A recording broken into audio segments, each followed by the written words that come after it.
King Drew.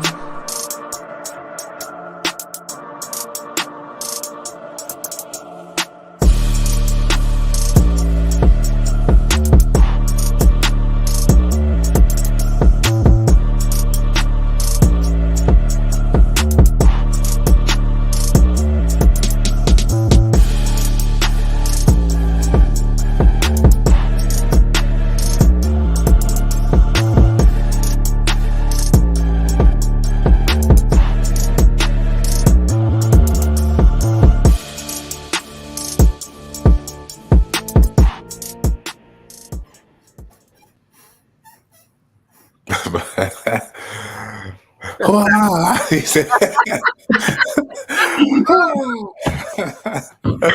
y'all know how it go when you come on the first and foremost podcast, man. We always got them electric intros to come in. yeah, Jerome coming up the fours. Bacon's vibing out in this nice, dimly lit room with little Yeah. keys in the back. Y'all know how it go, how the vibes. How y'all fellas feeling tonight? euphoric, brother, euphoric. How you doing, man? I can't complain, man. Glad to be here with you boys. And you guys definitely bring light to my day, man. So enjoy doing this pod with y'all. So excited to talk some sports, man. How about you, bro? What sentimental to say? Doing good, man. Doing good. Love getting on with you boys. Always excited to get on. And I was work all day today. I was off today, not working, so I was editing, cleaning, and stuff like that. So I was at work day, so I was looking forward to getting on today. I'm excited to be with my boys and get it. That's 100, man. That's 100, man. So we got a lot in store for today. Obviously, we're going to start with our first and foremost. Obviously, it's a premiere hit of our show. Obviously, this is what it's called, First and Foremost Podcast, First and Foremost for this evening on Tuesday. I'm going to go ahead and start with Bacon. What you got for tonight?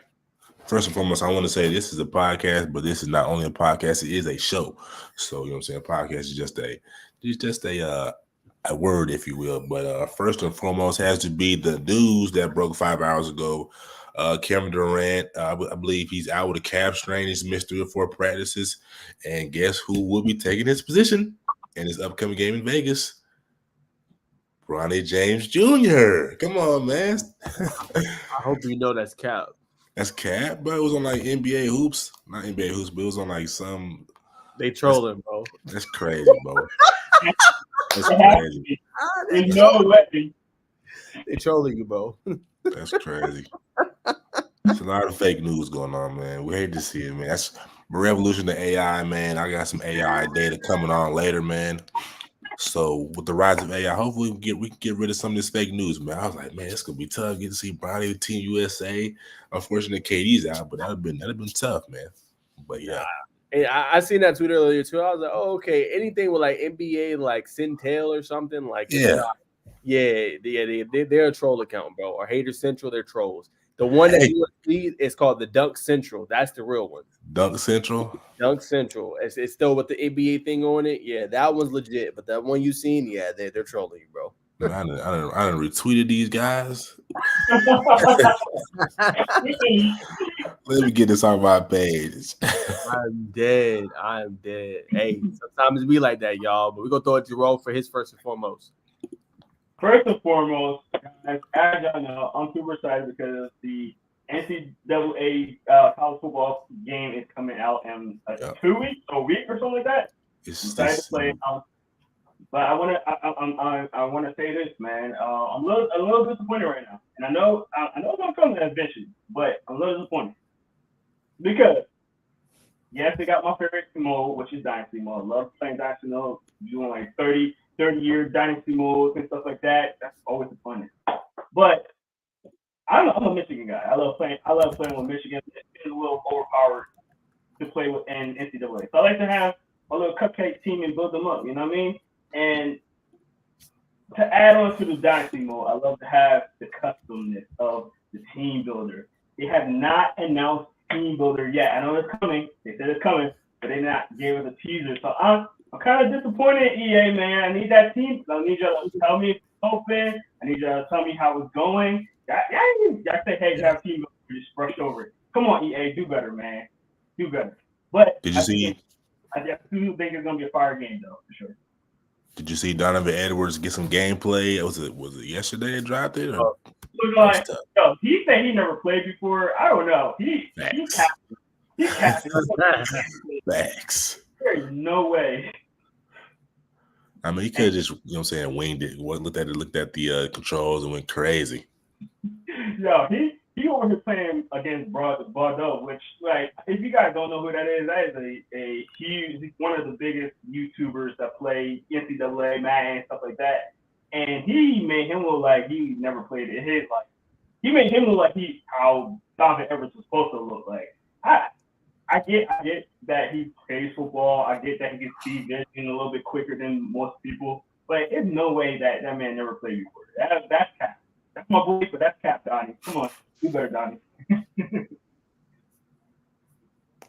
All right, man. My first and foremost, I got to throw it back to obviously team. We're gonna talk about it obviously in the 3-man weave, one of our best segments on the show. But Team 17U USA, they absolutely dominated their competition.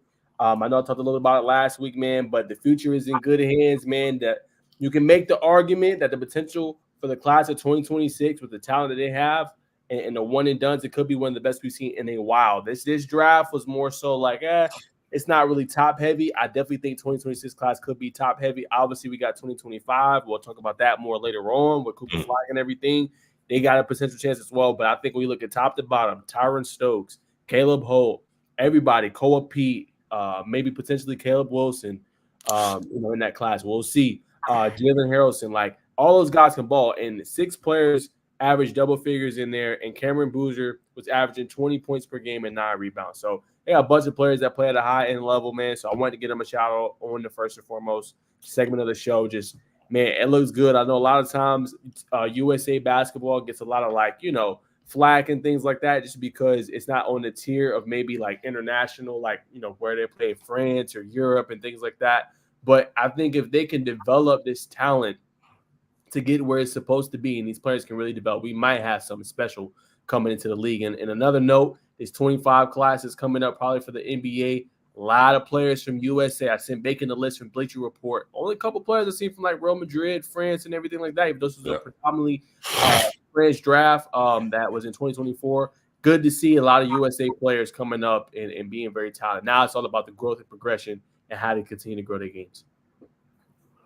That's 100%, man. That's 100%. I'll throw this in there.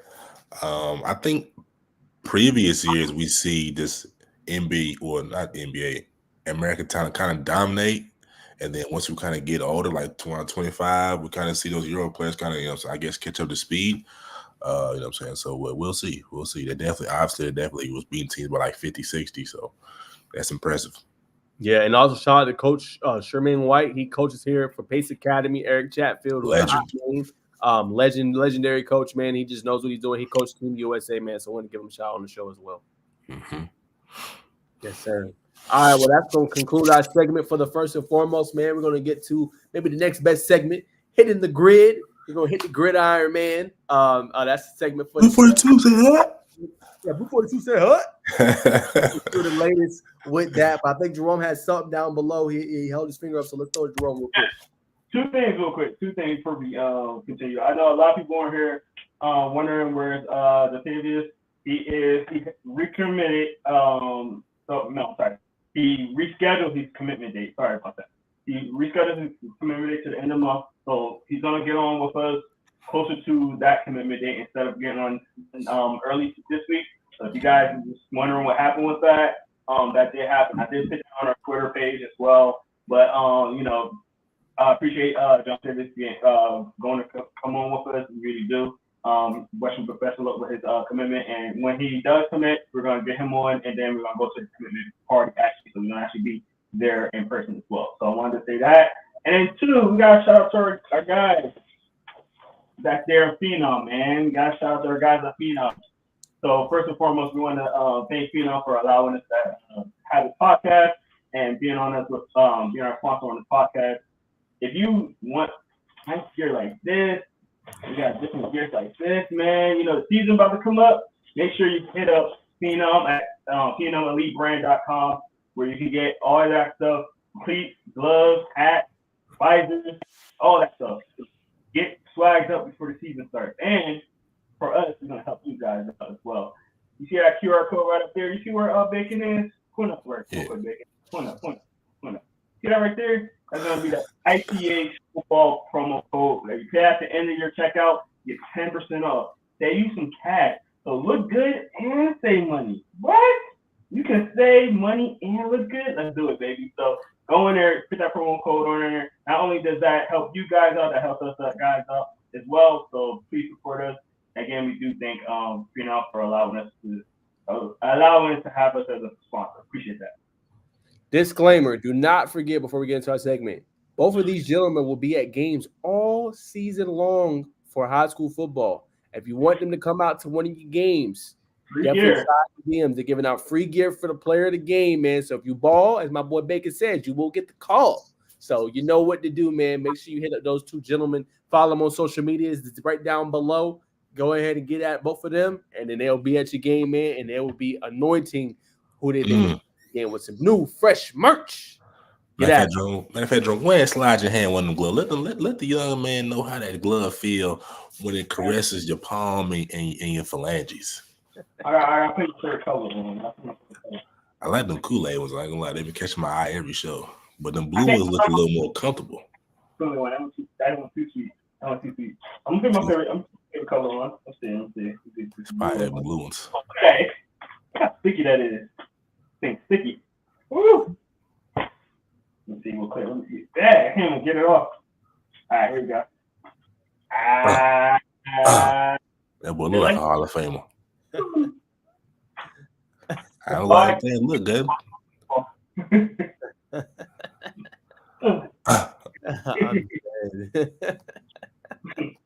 All right, y'all. So y'all know what to do, man. That's a little a demo, a little promo to see what gloves look like, how they feel in the hands. You see silky smooth. So y'all know what to do, man. Use that promo code ITH Football for 10% off. And again, get these two gentlemen so they come to your game and get free merch, man. But that's going to conclude our sponsor segment of the show. We're going to keep it rolling. We're hitting the grid. Before we hit our first topic, I grazed around something. Now, again, this is not a college football podcast. But again, we're going to throw in some topics in there. You know what I'm saying? This upcoming season and talk about it. But I want to get the hot take from the gentleman. I just did a video. Hey, man, the other video, y'all been going stupid on TikTok and on YouTube with the 2024 offensive alignment. I appreciate y'all. Make sure y'all like, comment, subscribe on all the handles and everything. But I want to get the gentleman's opinion. I just did a video, 9 minutes long, Blue Bloods of football. I got to get the gentleman's reaction. This is via Andy Staples of On 3. I'm going to share the screen with y'all. I want to get y'all opinion. Who should be on this list? Who should be left off this list? I think this is a hot topic, and I think we need to talk about it on the show, man. So not one of our topics we had planned, but I want to get the gentleman's reaction. So share the screen. Real quick. I looked at 3 teams. I wanted to make sure 3 teams was on there, and that's all I cared about. Georgia, Michigan, and unfortunately Ohio State. But, you know, I'm a Michigan fan. Obviously, I'm going to look for my team, make sure my team's on our list. I didn't even look at any of the other schools, but I think this it made sense. I will say Penn State and Oklahoma. 100%. 100%. I think I would have put in some other teams other than those two. I might even put LSU in there a little bit more than Penn State. I agree. Y'all tripping. I know Clemson hasn't been up there the last 2 years, but maybe Clemson in there, maybe. No. Maybe Miami, LSU. Lately. But I don't know. What you guys think? Hold on. I'm gonna let Becky answer. Why does Georgia now? The disrespect. Let me be. I know you're talking about them Bulldogs. You know, a lot of people in here like I Georgia. I already know because I got a lot of Bulldogs fans that comment on my posts that I've been doing. So look, this is no disrespect to Georgia. Okay, I'm not trying to disrespect y'all. You disrespecting. I'm not trying to. Okay, much respect to what y'all done over the last half decade. Okay, since 2020 and beyond in the Kirby Smart era. But Jerome, why does Georgia deserve to be a blue blood? Please enlighten me, because I don't think they deserve. I think they're a heavy contender, but a blue blood, I don't think. But let me hear your take. Recency bias. Okay. I'm not gonna lie. I don't know, fellas. I don't know if we're gonna go towards the tail end of that Mark Rich era, right? When they played Alabama in the SEC championship, when they lost unfortunately because the brother caught the ball, he didn't get out of bounds, and the clock ran out. That was a very stacked team. They had AJ Green was on that team. Aaron Murray the quarterback? Aaron Murray was the quarterback. You had Alec Ogletree on that team. Aside from that team, you had Noshawn Marino came through. My goodness, my mind is slipping me right now. But this is a lot of elite talent has come out of the Georgia stable. Don't disagree. So and that's why you have to put Georgia into blue blood. I mean, you can say recency bias, but they do have the history in the background. Blue blood is a string of dominance over multiple years. They have 3 titles. Three titles, but when's the last time that you can recall that Georgia been outside the top 25, outside the top 15?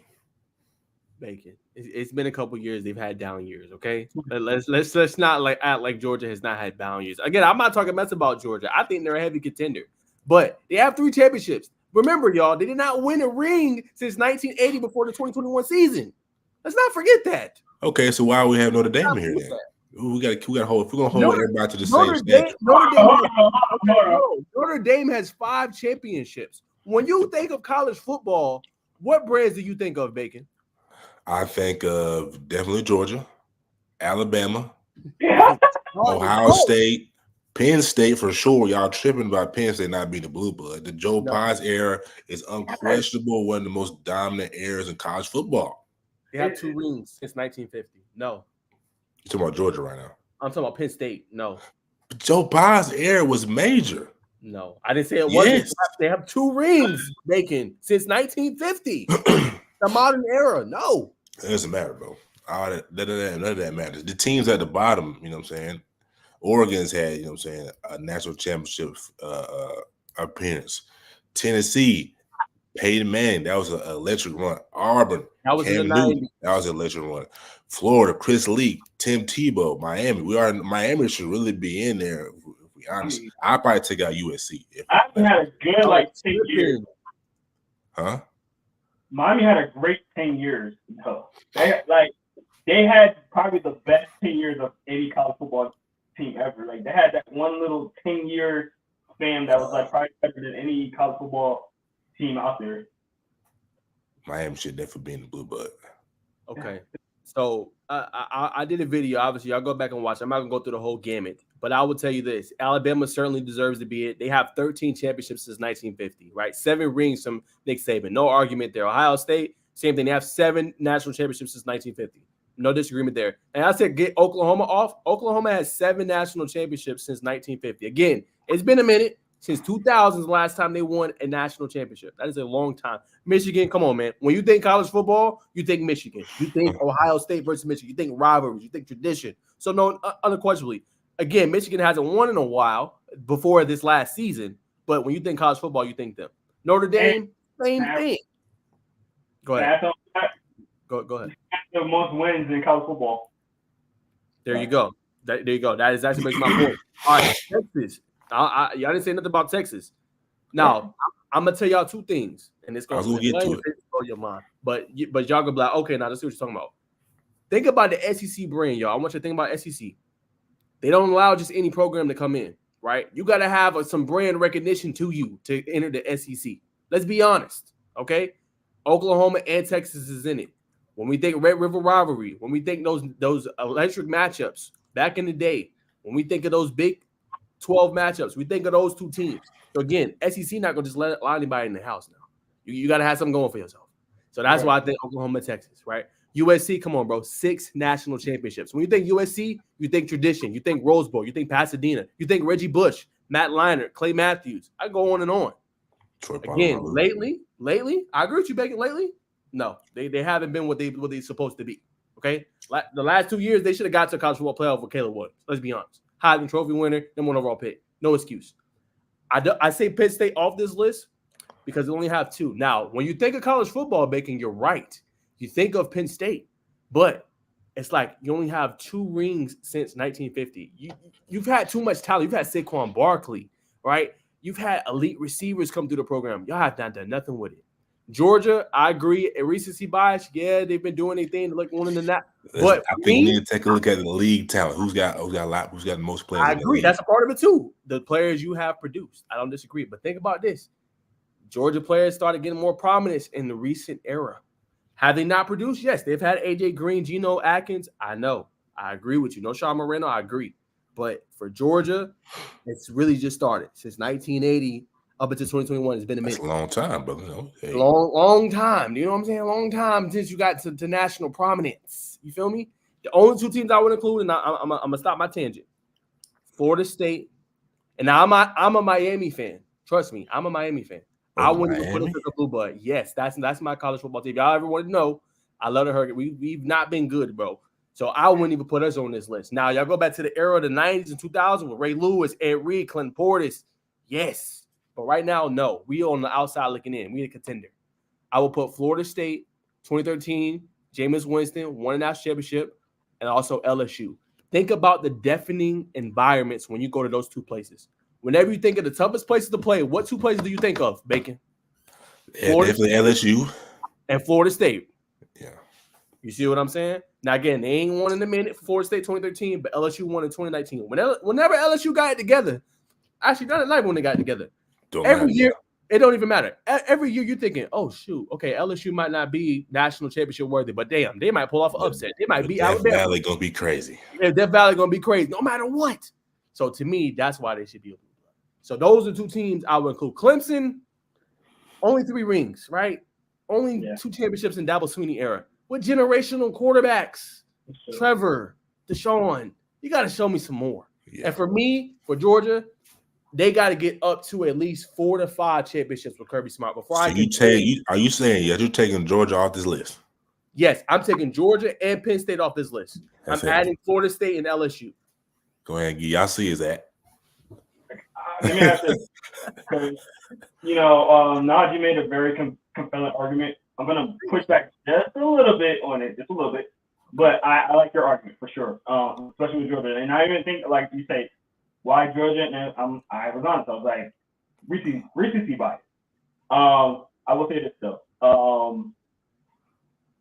Georgia and Penn State are actually, if you take out recency bias, take out the fact that we all live in Atlanta right now, you really think about it, those two teams are kind of very similar. If you really think about it, the amount of talent they both have, it's just different type of eras, So I think that those teams are very comparable. I think the difference between the two is, Naj, you kind of said this. When you think about the toughest teams to play, toughest stadiums to play in, Penn State got almost every team on here, hands down almost. I don't disagree. So I think that was, if you're factoring in that as well, the environment of like the fandom as well, if you putting that included in there as well, I can see why Penn State might have a little edge over Georgia. Okay. Just a little bit. Okay. That's a good kind of argument. I love this topic. I'm gonna steal this and I'm gonna use it for tomorrow for our college podcast. But I love this topic. The RPO podcast, right? Yes, sir. Yes, sir. Okay, that's option. Yes, sir. So make sure y'all stay tuned for tomorrow for Jerome's show, RPO podcast. We talk all college football. Like I said, we'll probably sprinkle in some topics, but this was such a hot one. I had to bring this onto the docket. But tune in tomorrow at 7:30 for that RPO podcast. Any last closing statements before we move on? Y'all wildin'. That's it? That's it. But y'all wildin'. You don't want to articulate it? Go articulate a couple in there, Bacon. I'm just going to say a few names. Nick Chubb, DeAndre Swift, AJ Green, Todd Gurley, Terrell Davis, what's his name? Just MMA fighter, classic running back. I know what I'm talking about, man. Mr. UGA, running back, Herschel Walker. I don't need to say nothing else. We can move on. Listen, Bacon, you pointing out everything with Georgia, right? Those are different eras of football too. I didn't just give you all modern. Yeah, you are right. But you kind of downplayed Notre Dame. I hate Notre Dame. But no, I said USC. Oh, okay. I thought you said Notre Dame. I was about to say Notre Dame probably some of the next best. Like Notre Dame is he downplayed Notre Dame a little bit. He downplayed him a little bit. Yeah, he did. You ain't tripping. He downplayed him a little bit. I know. Notre Dame, bro. Notre Dame definitely deserves to be on. Trust me. 100%. They're historic, bro. They're historic. 100%. They're historic.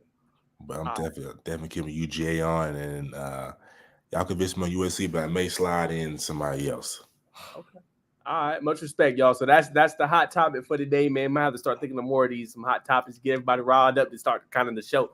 So that's the Blue Bloods, man. That's our thoughts. That's who we keeping, who we taking out. Again, make sure y'all go look at the video. But we got another topic we want to hit, and that is Bacon was at the HBCU Mega Camp this past weekend. He went last year, was telling me about it. It was a major event. He enjoyed his time there, seen some people, seen Christian Langford, a couple big time players here as well. So let's go ahead and get Bacon's thoughts on that Mega Camp this past weekend. Yes, sir. The Minority Coaches Association of Georgia put on an amazing event, multi-annual event every year, headed by the two Razorbacks. You know, so I like to call them Coach Sylvie and Coach Tinker, Coach Mara Tinker. Man, they bring in HBCUs from across the nation, not just Morehouse, not just Clark, not just Miles College, but John C. Smith, any HBCU you can think of, Albany State, they're going to be there, and they had kids from different states, Georgia, Alabama, Chicago, Los Angeles, California, excuse me. So this is the first year I think they've been this diverse and just bringing talent from different states. I didn't get to see the whole camp. I really came for the big man, and the big man did not disappoint. One player who caught it's a couple players who caught my eye, but one player who caught my eye is ironic. He was a player from Jonesboro, man. The young man can play. Let me get his name real quick. This is his second year playing football. He is a basketball athlete. Let me get his name real quick, but super technical. He looked good in the drills. It was a critique by I believe it was the Creekside offensive line coach. He was doing a little dancing at the top of his attack, but a super quick defensive lineman. Really to me, an outside linebacker. He was a little light, but bulking up, could possibly play outside linebacker. I'll get his name in just a second, but just kind of give y'all what I saw. Just an array of talent, kids of different sizes, like I said, from different parts of the nation, coming to compete. They did a few drills. They was trying to beat the elements, but nonetheless, it was a good camp. And definitely, if you're trying to get seen, another big thing, they not only did they have this 2025, 2026, 2027, they also had 2023s. I even see some 2021s on the rosters. They were just players who I guess maybe in the transfer portal that want to get some more looks on them. So they was there. So I thought that was major. A lot of talk is just on a lot of kids getting in the transfer portal. Most kids who get in the transfer portal, if you didn't know, they seem to stick. So kids, if you're young man, if you're watching this, if you want to get in the transfer portal, make sure you're getting in the transfer portal for a reason, with a purpose, and know that you got somewhere else to go. Because just because you're getting in the portal don't mean somebody's gonna pull you out the portal. So I think that's big. But that was a big resource of just having kids to who are already in college to be there. So that was a big. I don't know if any other camp does that. So that was definitely major. But let me get this young man's name real quick.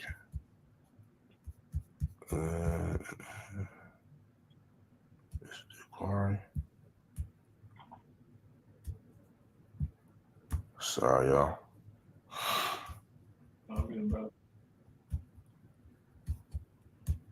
Too much emotion on the Twitter feed, man. Telling you.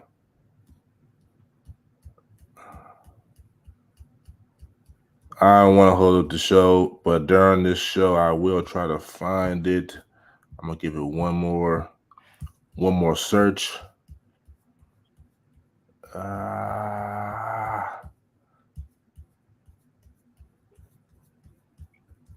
right, let's move on for now, and then when you find it, you can let us know, brother.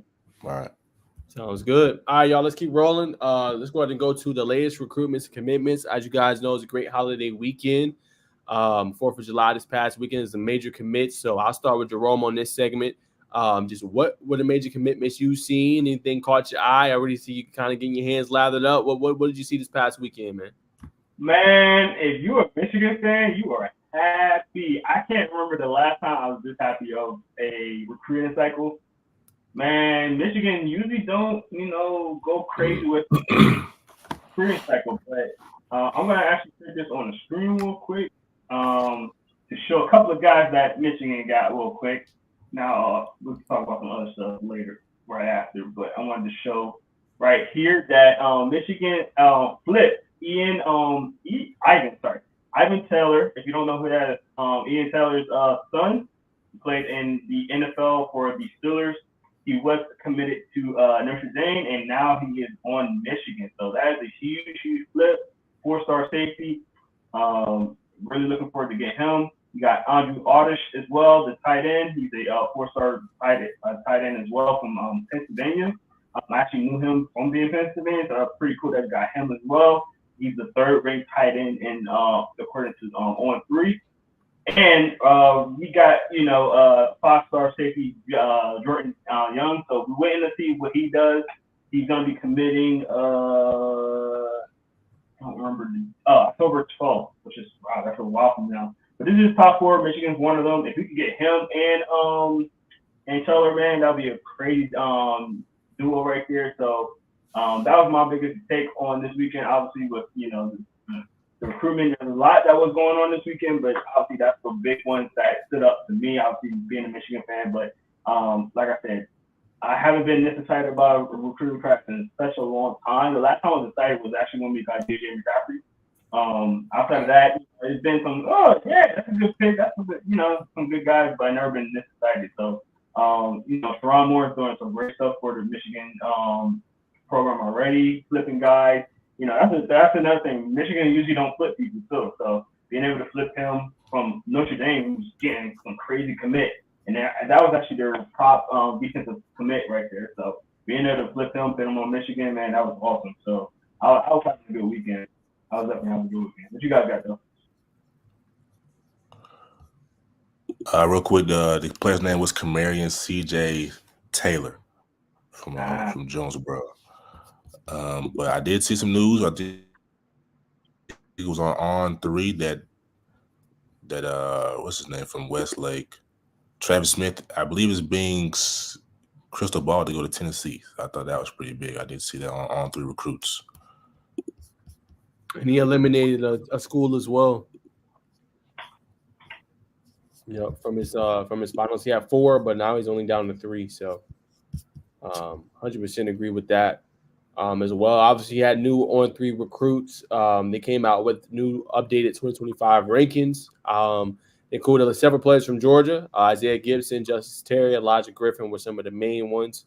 Obviously, on that list for 5 stars. Obviously, we've seen Isaiah Gibson has been blowing up. Obviously, Georgia commit. But yeah, he has been up on 5-star on pretty much every list I've seen. 247 Rivals, on 3, and all that good stuff. So that was another major one that we've seen. As far as commitments, I know obviously Michigan went crazy. I'm trying to see if there's any major players. Oh, Hollis Davidson. I don't know if we mentioned that, but he committed over the 4th as well to Auburn. He committed there. You don't always see that. I got a question from that from a fan. It says, well, like, how often does that happen? I was like, well, it kind of just depends on the player, but you usually don't see that if a player decommits. Usually they don't commit back. They usually go somewhere else, but he did end up recommitting there to Auburn, a major standout from McIntosh here in Georgia. Also, another major one out of state was DeCorian Moore, plays for Duncanville, 2-time state champs. He committed to Oregon, so a big get for their program. I thought he's probably going to go to Texas, but a big get for them. And obviously, Coach Lynn is doing a good job in recruiting and getting their guys, and he's a 5-star on all rankings, number 3 overall, I think, by most rankings as well. Kid's a stud. I was watching his film, and he absolutely lit up Texas, on fire, man. So the kid's a stud, and if you guys didn't know, Creekside will be playing Duncanville this year. So good luck trying to guard him. That will not be an easy matchup. And Keelan Russell, who is also blowing up in recruiting lately, moving up by like 80 spots. That's his quarterback. So they're saying that's one of the best high school duos in the country. Those two. So that's something to point out as well. 100%. Yeah, I picked this up for you, Naj. so you can talk about Shamari Earls. Oh yeah, man. So yeah, as Jerome alluded to, so yeah, Georgia has had a hot recruiting trail. They flipped Shamari Earls, excuse me, from South Carolina as a major get for their program. So they've been recruiting in the state of Virginia and South Carolina. Well, he was one. They also flipped Jalen Morgan, was another one they got. So they're doing a good job. Obviously, that's kind of the weak. I won't say weak spot. It's kind of the spot you got a question with Georgia right now. It's the corner. Obviously, got Elijah Robinson, but with so many of their players like Kamari Lassiter going to the draft and playing with, now will be with Houston, what would that cornerback spot look like? But they've done good getting a pair of 4-star corners. So he's another major standout too for their program. And Georgia's been doing good. And they also got a former basketball player. We talked about it on my channel. Big Jaw, yeah, Jackson, 6'11", 300 plus pounds. He is now with Georgia. I know some fans are cool with it, some fans don't. They're like, well, he's not going to develop at Georgia, just going to replace him and put him all over. He'll be in the portal soon. But I say don't sleep on that, because you can use a guy like that that's that athletic at 6'11" that can grow and develop. And he's not going to have to start straight out the gate. He can learn and develop behind some of those big guys and eventually be ready for his chance. So that was some other major ones. Was this like the second offensive line that's been like 6'9" and above to commit, right? Yep. Crazy. I want to give a quick shout out to my ING guy right here, Donovan. He's actually on Miami Raw as well, committed to Mizzou. So Mizzou's doing some great stuff with their the skill players. Man, you were concerned because last year Mizzou had a really underrated year last year. They lost a lot of talent to the draft last year. So we'll see how this upcoming season will go, but they're recruiting really, really well lately, man. I wasn't expecting Mizzou to have such a good recruiting class. They're doing really well. 100%. Just a couple, was it 15 minutes ago? 14 minutes ago, Steve Wilfong has logged an expert prediction. The offensive lineman, I'm not sure how to say his last name. Looks like he's from, not sure where he's from, but he's Alai. Not even going to try it, but it's an offensive lineman for Bishop Gorman that is predicted to go to Oregon. 14 minutes ago on all 3 recruits. And speaking of Oregon, I can't say his first name that well. I think it's Dakorian. More going to Oregon. Obviously, he flipped as well. So, you know, a lot of people thought he was going to go over either the Texas or LSU. Actually, I think he flipped. I think he was on Ohio State for a second or something like that. But he's with Oregon. He's a 5-star as far as 1-3 has it. Man, Oregon is definitely packing up their offensive line. I'm sorry, their wide receivers and corners. Man, they're definitely doing that for sure. So. 100%, man. So those are the latest. Obviously, Georgia's on the hot recruiting trail. They landed a lot of prospects. More is on the way from what I'm hearing through sources. Major guys that they got on the horizon, man. So y'all stay tuned for more updates and everything like that. I think that's about it, y'all. That's it for the major recruitments, right? I got something. So you talked about 1-3 earlier, and 1-3 has been putting up some lists today. They just put out a whole bunch of their 5-stars and things like that. But I wanted to ask you guys what you thought about this list right here. So they listed their 2025 top 2025 quarterback for this upcoming recruiting, and I see a couple of names on here that I wasn't expecting, and one name obviously at number 7, Julian Lewis, falling down. I know there's a lot of backlash on that. I want to see what you guys thought of this list. Man, well, go ahead, baby. Nah, I was just reading the list. So Julian actually he's a 4-star on 3. Everywhere else he's a 5. So I don't know if he's going to potentially commit somewhere else but yeah, they got him ranked down in their rankings as well. That's something to point out for Julian. So I don't know. I think Bryce Underwood at 1. I like him there. I think you put Tavian 2. I think Zollers is too high. That's my personal opinion. No disrespect to Zollers, he can throw it, but I think he's a little too high. If it was me, I would go Underwood 1. I go St. Clair 2. I go Deuce Knight 3. I'm putting Keelan Russell 4. And then I'll move up Juju as well, probably up to 5. I think Kamario Taylor's a little too low as well at 9. I think he's an underrated quarterback out of Mississippi, and he can sling the football. George McIntyre, maybe move him up a slot or 2. And then Bryce Baker, I know a lot of people are very high on, obviously out of, in the Southeast. I can't remember the state he's from. I don't want to, say the state and it's not the right state. But, yeah, I think Zala is a little too high. That's just me personally, but Bacon, what you think? So let me ask you this: where would you put Matt at? You didn't really say where you're going to put him. I would, for me, I would put Matt probably right outside the top 5. Like I said, I will move Sinclair to 2. I'll move Deuce to 3. I'll move Keelan to 4. I'll put Julian 5, and I'll move Matt 6. I think 2 is high for me. I feel that. I concur. Bryce number 1. After seeing him in person against I can't remember the team they went up against at OT7. Like, yeah, he's the real deal. Just to have an arm and have accuracy with it and to be mobile, he's going to be a problem. So obviously he's number 1. I like St. Clair 2, Deuce at 3. I agree with you. Kamario Taylor should be higher, rated a gamer at the Elite 11 quarterback camp, whatever. So he's definitely impressive. Jude, I believe, should definitely be up, maybe 2 spots. I haven't seen Matt to really give my honest take, so I don't want to just be talking out the side of my neck along with the Texas A&M quarterback. But other than that, you know what I'm saying? Solid list. George, I almost did it again. George.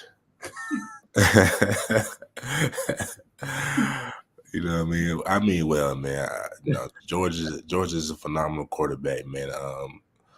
Tall quarterback who can spin it, man. He's going to do some wonders at Tennessee. I like him staying home. That's going to be a great story. But overall, man, a solid list. But definitely, I would like to see Julian Lewis and Kamario Taylor higher on this list, most definitely. What about you, Jerome? Yeah, I like the list. I kind of agree with you guys. I do want to point out that Bryce Underwood, man, like they can say, bro, he can throw any type of sidearm over the, on a move. He can throw it any kind of way. So him being a number 1 makes the most sense. I just want to highlight that they got Deuce Knight finally high on the top 10. They've been doing my boy dirty for a while now, so I'm glad that they finally got him up there. He was actually listed as one of the highest risers on the list, which respect to him. And every time we do see him in person, it seems like he does get better and better each time. He, the OT7 championship, you guys wasn't able to go there, but he was one of the best players there, man. With all 5 stars and 4 stars that are there, man, he was clearly one of the best players. I think I talked about it in one of the podcasts before when I came back from OT7. He really looked the part, man, and he followed that up with the Elite 11, had a good performance out there as well. So rightfully so and well-deserved, him being at number 4 here. I appreciate it. He might need to be a little higher, but hey, man, I'm glad that they acknowledge him for sure because he's a baller, man. Sure. Very true. Very true. Also, man, I did to have Jew to rate him as the most accurate quarterback at the Elite 11, to have him at 7. I mean, I know Elite 11 and all 3 are 2 different entities, but when you look at the quarterback position, accuracy is probably top 2. Top 2. Top 3 if you want to be conservative, but quarterback's got to be accurate and he's got a quick delivery. So that's a question mark for me. I'm saying great question about Jerome bringing up another topic to the show to kind of conclude the Hitting the Grid. I loved it, man, being able to debate. We got to start probably doing more of those, man. Just looking up, whether on 3 or 247, they got a hot topic, putting it on the show, being able to get, nice rebuttals back and forth and get our thoughts on certain lists like this. So great job by Jerome helping us think of more ideas to bring on the pod, man. Definitely love the kind of back and forth and going and talking about it, man. But if the brothers don't have nothing more to say, I'm going to throw it to them real quick if they have any last words before we move on to our next segment. But I'm ready to pass it to Bacon for the 3-man weave. Speed out for have a hold your peace. Well, ladies and gentlemen, this is what I've coined it, and I believe has been done by the people in the community of sports as the hottest and the number one basketball segment known to man, woman, and animal. If you haven't heard about it, you know about it now, and tell your neighbors, your aunties, and anybody else you want to tell. But this is the 3-man weave, you know what I'm saying, where everything is nothing but net, and we will leave your ankles on the sidelines. Yes, sir. So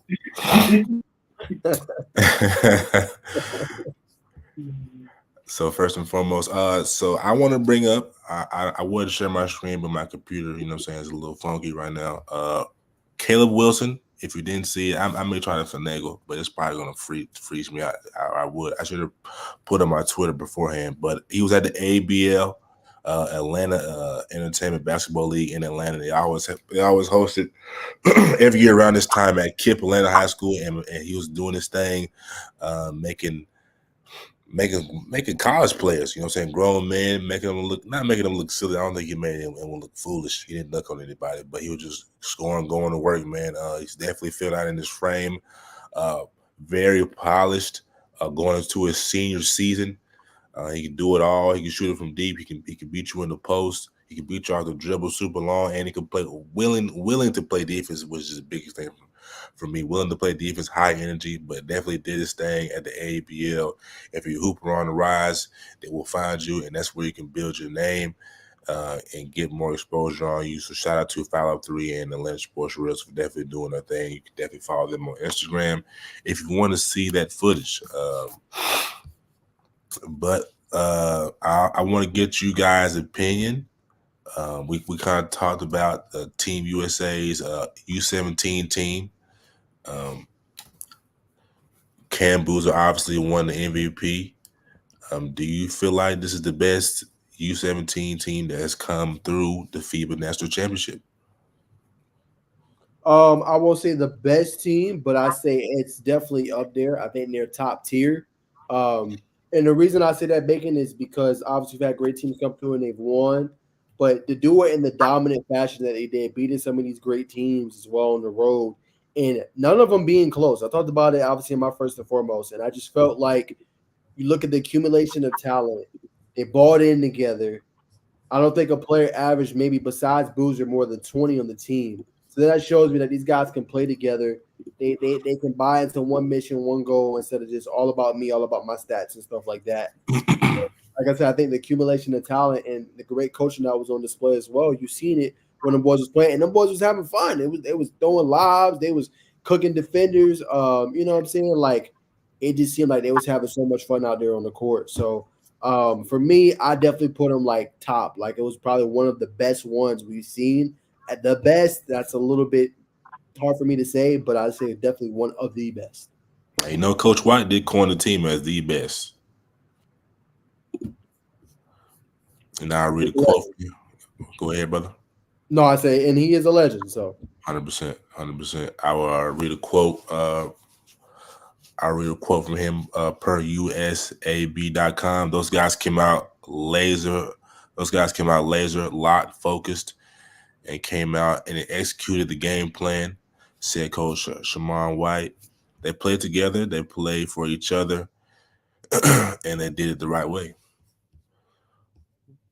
Nothing more needs to be said, man. Dominant performance, beating every team by 50 to 60.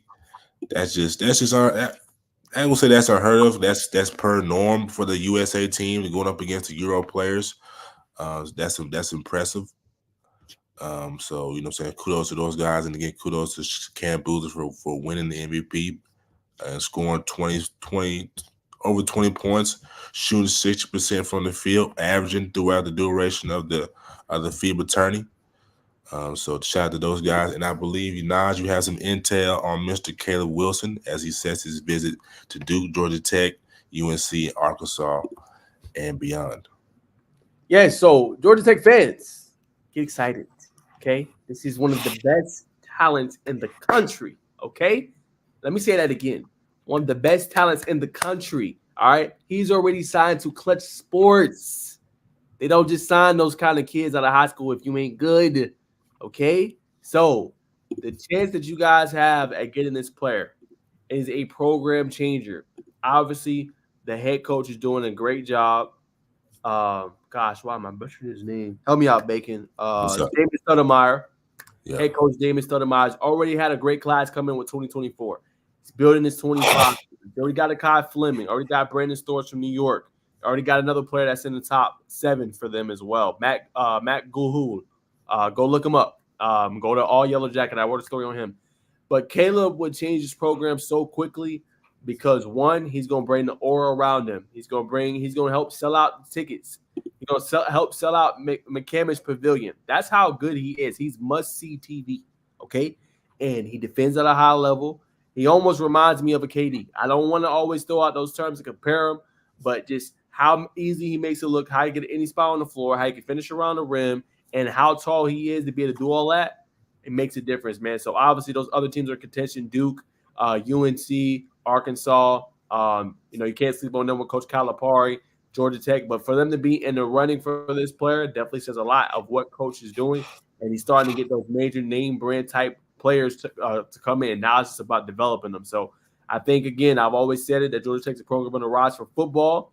Basketball is not that far behind. They're right there. They pulled some upsets this year, beat UNC this past season, and it went crazy. It was all over ESPN. So they are on the rise. So if they can continue to land these major prospects in these 25 and 26 classes, they might be on the precipice of making a tournament and making a deep run in the tournament, which has been a long time coming. So fans, get excited if you're watching. I'm not saying he's going to go to Georgia Tech, but when me and Bacon talked to him, he was very high on the Yellow Jackets when we talked to him and had it as I would say a top program. He hasn't narrowed it down to finals yet, but they were a top program in his eyes. 100%, man. When you got the hometown heroes staying home, that can definitely change the trajectory of your program. That'll be big. A lot of, you know what I'm saying? It's just good, man. Georgia's been up and down with just because, they got a good class coming in, but it's been up and down with just the hometown hoops. Usually we got to watch, the blue bloods, to kind of get our blood pumping for basketball. So to have it at home, potentially, they got a good squad right now. I think real basketball fans will be very intrigued and very pleased with what Coach Stoudemire has going on in the flats. So I'm saying we'll definitely be down there catching the action and providing y'all with this. He's smiling. You got me smiling with this with the 3-man weave action, man. Segueing into the next topic, we'll make her back to this to tech conversation too. But LeBron James, at age 39, has been voted as the best player on Team USA, and they got an array of talent. They got Joel Embiid. They got Ant-Man. They got Steph Curry. They got Devin Booker. So guys, what's your thoughts on this? Do you think it's just age before beauty thing? They're respecting the king. There's a lot going on around the James name, or do we really think LeBron James is still the best player on Team USA at age 39? Go ahead, Jerome. I'll let you answer this one. I haven't got any chance to actually watch any of the Team USA practice or anything like that. I can't see why. I said this last time. I did say LeBron is slowing down, but LeBron slowing down is like still top tier athlete. So I'm not surprised if he is the best player on that team still. And like I said last week, I think it was last week, we were talking about it. Even with LeBron slowing down, that's still a superstar. NBA, you get what I'm saying? He's just not where he used to be, but he's still a superstar, still really, really freaking good. So, he could play another 10 to 8 years. Sorry, 10 to 8 years, 5 to 8 years, I think, still, and still have a good career. So I'm not surprised. I haven't got to actually see it from my own eyes to be like, yeah, that's deserved or not. But I'm not surprised. 100%. I agree. I don't want to say I agree. I don't think he's to say he's the best player on the team is definitely not far fetched. We're gonna have to see. We're gonna have to see how it all pans out. Of course, LeBron is he's multi-talented. So he can do it all on the court. He said in an interview, I think last week, that I could do whatever my team needs me to do. If they want me to pass, I can pass. If they want me to score, I can score. They need me to play defense. We all know LeBron's gonna be good for about 5 to 6 chase down blocks in this Olympics. Last year he shot 41% from the three, averaged 8 assists, 54% from the field. So overall team player, I can see that, but killer who they're gonna go get buckets from in the tourney. It's probably either gonna be Steph or Ant-Man. I think KD, yeah. Yeah, killer bucket. Yeah. I mean, I know he got the strain, but yeah. 100%. I concur with Bacon, man. I think it's hard to say is he undoubtedly the best. I feel like in the past you would be able to say like, yeah, okay, LeBron, but LeBron's 39. You know what I'm saying? And I'm with Bacon. I gotta see it. You know what I'm saying? This is a new squad. Like these young thoroughbreds can play. You know what I'm saying? Like Ed, even I don't know if we're gonna react to it on the show, but he said I'm the number one option, and he hesitate when he said it about Team USA. You know, and that's why I think he could potentially be not necessarily in terms of accolades of this generation in the Michael Jordan, but just his mindset, that killer. We have not seen that in a while. Even when we go look at Jason Tatum, great, phenomenal player. But you saw how long it took him to get going. Like, game 3, 4, finally put his foot down. So that's why I love Ant so much. You know what I'm saying? Honestly. But I like I said, I think it's a great question, but it just depends on what you're looking for. LeBron, to a degree, is what Jerome alluded to, has slowed down a little bit, but he's still a superstar. You know what I'm saying? But it's like, how much is he gonna really give in this Olympic team? We don't know. You know what I'm saying? For him, because he's still got a whole season to prepare for. Excuse me, he's gonna be playing with his son. So, that's probably gonna be a lot of his focus as well. But let's find out. Let's see, if he is. But I can't just say undoubtedly he is. But I mean, as far as the team, they got a lot of bucket getters. You got D Book, you got Steph, you got KD, Ant-Man. Like, you got a lot of players on this team. Jason Tatum to go get a bucket. And then they got multiple players that can switch too. I think Ant Edwards is one of the best defending guards as well. Don't get enough love with two-way he can do. Drew Holiday is another. Jason Tatum, when he's balled in, he can do it as well. So it's gonna be interesting. But to say he's undoubtedly the best player, I can't go that far. 100%. Now, is the rest of the world ready to see KD, LeBron, Steph, Ant-Man? I know we talked about this on previous shows. Is the world ready? And who do you think is going to be the biggest contender to beat USA? France, yes. France and Spain. Spain? Who Spain got this year? I know Spain historically has been, a great competitor opponent for Team USA. But I need to look that up. As of off the top of my head, let me just Google top players from Spain real quick. But definitely France for sure. I don't know if Zachary. I've already forgotten how to say his last name. I'm sure by the end of some league I have it down pat. But I'm gonna call him Zachary Risache. I think I'm saying it right. I'm not sure if he'll be participating with his homeland team, motherland team in the Olympics, but I know Wemby is playing and he looks dialed in, so that's definitely going to be a contender. We do basketball. They give me football. So not too many notable players. Obviously, Juancho Hernando Gomez, Willie Hernando Gomez, Rudy Fernandez, Lorenzo Brown. Those are probably the main players. The reason I say Spain is because they play so good collectively as a team. They might not necessarily have the same talent level to the degree of a USA, but it just seems like they always play them tough.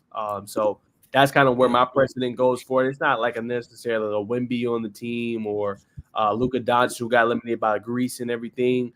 But, you have to put them on there because they play just top-tier basketball every time they're on the court. 100%. If I'm the opposing coaches, I'm not sure what to do. How do I guard Steph Curry, send pick and roll, Anthony Davis, probably LeBron, KD, Anthony Davis coming to the – not Anthony Davis, Anthony Edwards coming to the hole ready to sit on anybody in the way? It's like, bro, what do? You gotta have length. You gotta be a good rebounding team. The question is for Team USA, how fast will they adjust to the no basket, the non-basket interference that's in the FIBA space where you could just grab anything. I said it'll probably take 2 to 3 games for them to probably transition to that. That's not that big of a curve for them. You know what I'm saying? Obviously, they're the most elite athletes in the world. So I think it's going to be a lot of what Team USA U17 has done until probably the quarters. You know, probably, you know what I'm saying? All right, this might get a little tense. But I'm excited. You know what I'm saying? This is going to be the first time we're going to see a heavily talented roster in the Olympics since maybe 2008, 2008, right? So, you know what I'm saying? We're definitely in store for a treat, man. I feel like a kid again and get ready to see these elite athletes touch the floor all at once. But Jerome, if you don't have anything else to add, we're going to transition to our NBA free agency news. I get it. All right. So I'm gonna come back to you, Jerome. You know what I'm saying? Philly. Excuse me. You know what I'm saying? Not Philly. We talked about that last week. The Lakers. We're gonna start with the Lakers. The Lakers didn't get anything done. LeBron signed his 2-year big contract. So Pay cut. Took a pay cut, you know what I'm saying? But you know what I'm saying? They're not gonna get anybody. I've heard some whispers that they may get Kyle Kuzma, that he's somebody who they want to get. But you know what I'm saying? Why trade him in the first place? The Lakers already had a nice young nucleus. You could say Braun intervened and messed up the growth there. But you know what I'm saying? As the roster stands with the Lakers, bringing in Coach JJ and adding Bronny to the team. And a nice bevy of young rookies, I might add. I'm sure they're on 2-way contracts, but where do we see the Lakers' early prediction? How do we see them heading into the upcoming season? Are they going to be a 10 seed spot as it's been for the last couple of years? Do they have a chance to crack in and get into the regular playoffs? You want to start, Jerome, or you want me to start? Yeah, I don't see them going too far. I think they're still a playoff team, but the West itself is such a strong conference that it's going to make it hard, man. The new additions are too young. I think that, they ain't doing enough to really make themselves stand out like a lot. I think, LeBron, like you said, is slowing down a little bit. AD, really good. He needs to stay healthy. That kind of deal. But I think they're still going to be a good team right around what they did last year, honestly.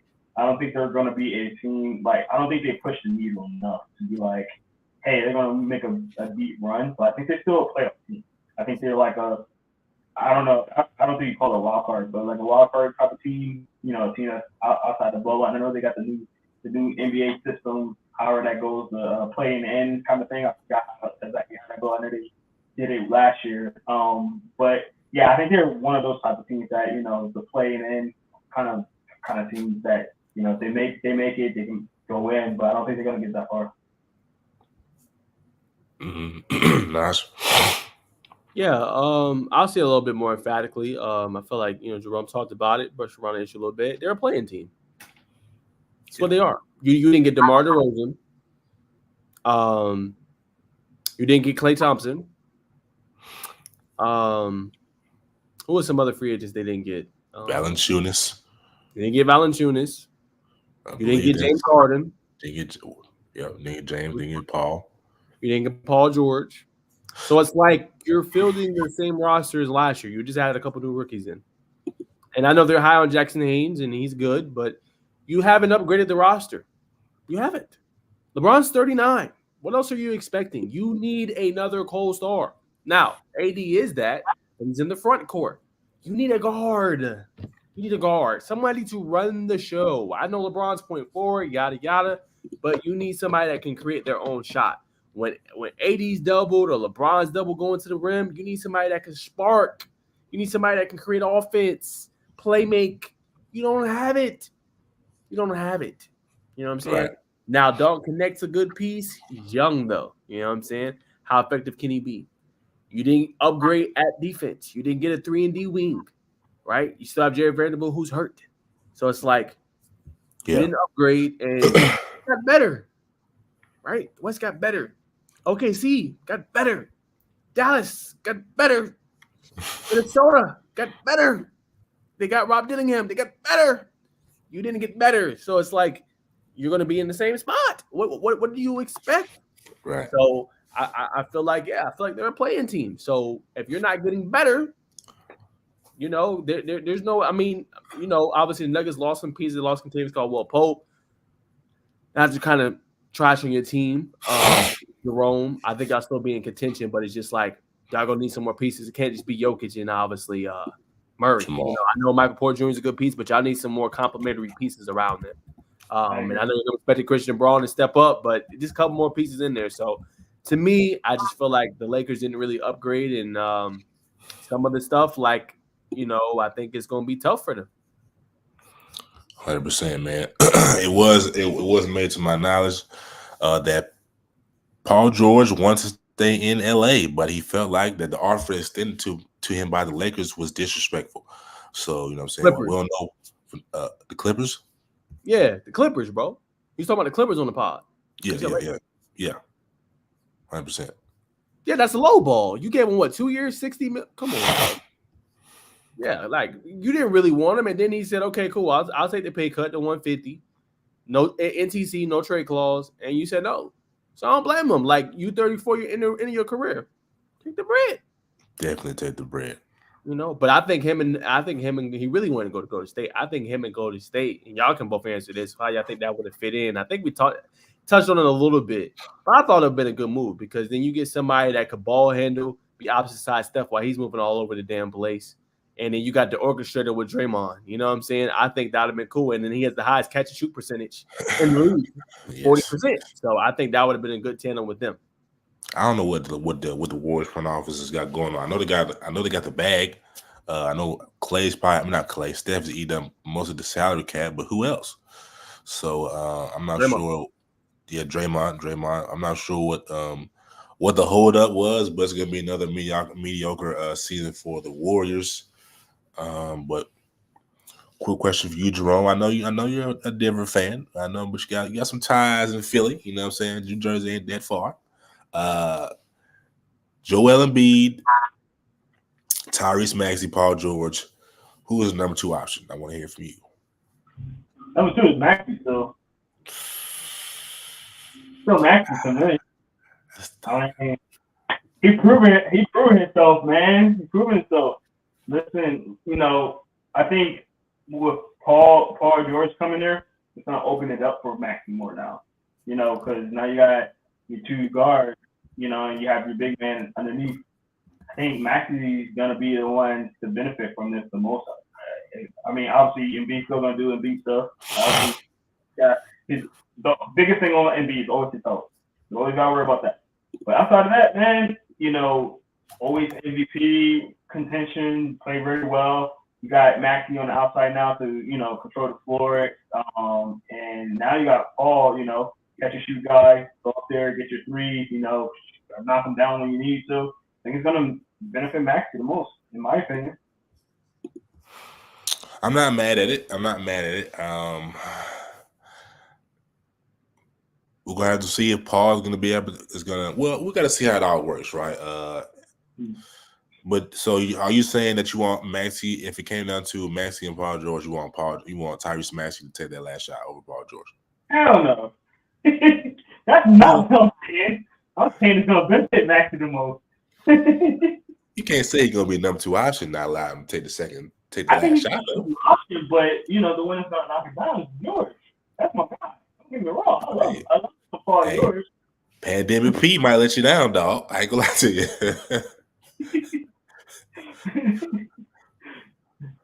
But nah. Yeah, I just want to know what's your thoughts. Go ahead, Naj. Yeah, I think for me, a hot button topic. I'm surprised Bacon didn't hit on it, but it's been talked about all week and last week from Skip Bayless. Obviously, I know a lot of people don't listen to him no more. I don't, but I seen it on my Twitter sphere. No disrespect to him. I mean, just call him what it is. Then I think it was Nick Wright. They both talked about it on their shows. And they said Paul George is not a superstar. He doesn't move the needle. That doesn't make him any better. So obviously that's a little bit of a tough topic, I think.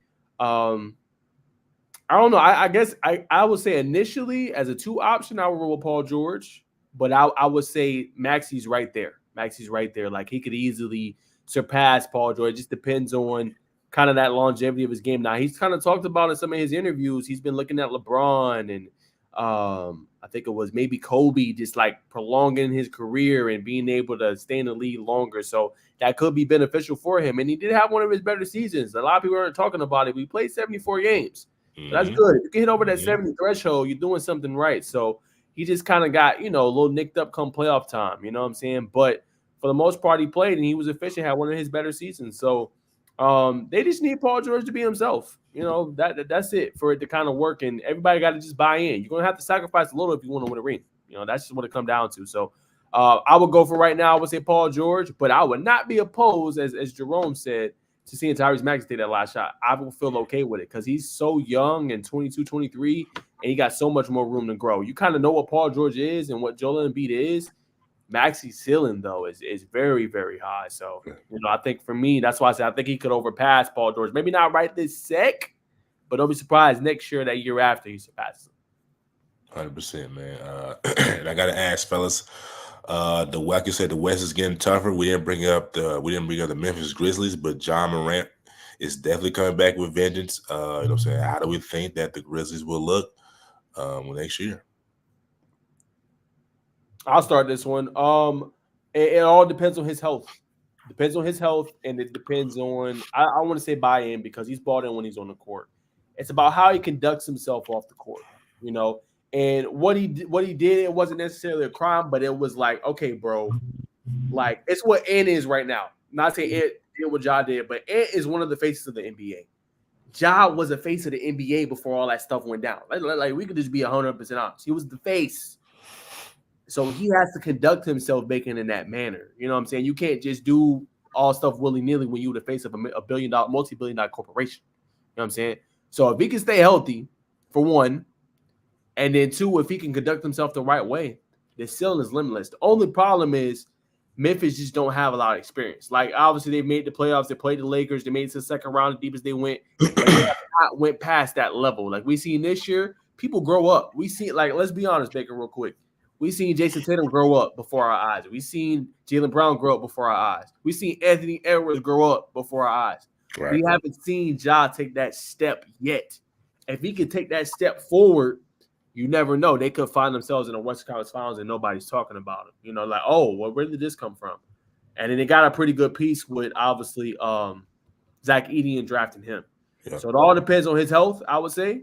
And it all depends on not how bought in, but his health and then how he conducts himself off the court.